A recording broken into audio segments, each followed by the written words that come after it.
السلام علیکم ورحمۃ اللہ وبرکاتہ۔ ایک عورت کہیں سے گزرتی تو ایک بندہ اس کو کہتا کہ میں تم پر فریبتا ہوں۔ تو ایک دن اس نے کیا کیا،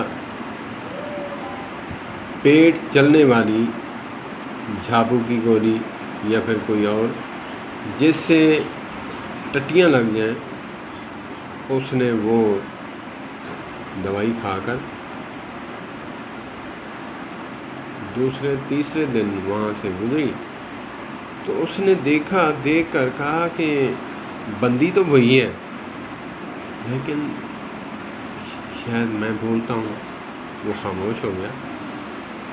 عورت نے کہا کہ میں وہی ہوں جس پر تو فریبتا ہے۔ واپس آئی، اس نے یوں کہا، جس پر تو فریبتا ہوتا تھا میں وہی ہوں۔ اب دیکھ میری شکل پہ بل سے آ گئے ہیں۔ جس بندے کو پیٹ خراب ہوتا ہے یا پھر ٹٹیاں لگ جاتی ہیں بڑے بندے کو تو نقاہت آ جاتی ہے اور گالیں ڈھلک جاتی ہیں، بل سے پڑ جاتے ہیں، کمزوری سی آ جاتی ہے۔ اس نے کہا کہ میری جو ہے میرا حسن وہ غلاظت تھی۔ اب دیکھ اگر تو بندی سے پیار کرتا یا انسانیت سے پیار کرتا تو بات بنتی۔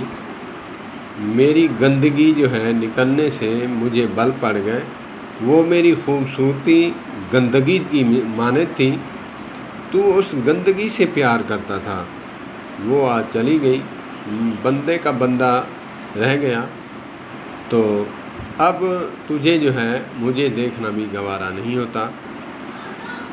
اللہ پاک مردوں میں اگر ولی رکھے ہیں تو عورتوں میں بھی ولی گزرے ہیں۔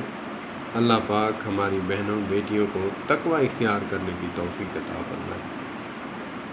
اور ایک عورت اور بھی تھی جس پر ایک بندہ فریبتا تھا، حضرت عمر رضی اللہ تعالیٰ عنہ کے دور کی بات ہے۔ تو علماء فرماتے ہیں اس نے کہا، عورت نے شرط لگائی کہ 40 دن حضرت عمر رضی اللہ تعالیٰ عنہ کے پیچھے تکبیر اولیٰ کے ساتھ نماز پڑھ کے دکھاؤ، پڑھو، میں پھر آپ کے ساتھ نکاح بھی کروں گی، شادی بھی کروں گی۔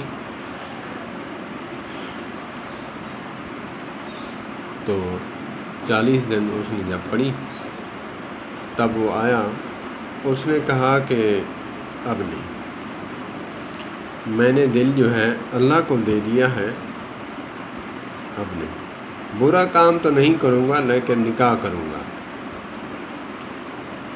تو جو حضرت عمر رضی اللہ تعالیٰ عنہ تقوی کے پہاڑ انسان کے پیچھے تکبیر اولیٰ کے ساتھ نماز پڑھے تو اس کو تو پھر دنیا کی کیا فکر، وہ تو صرف اللہ کو راضی کرنے کے لیے زندہ رہتے ہیں۔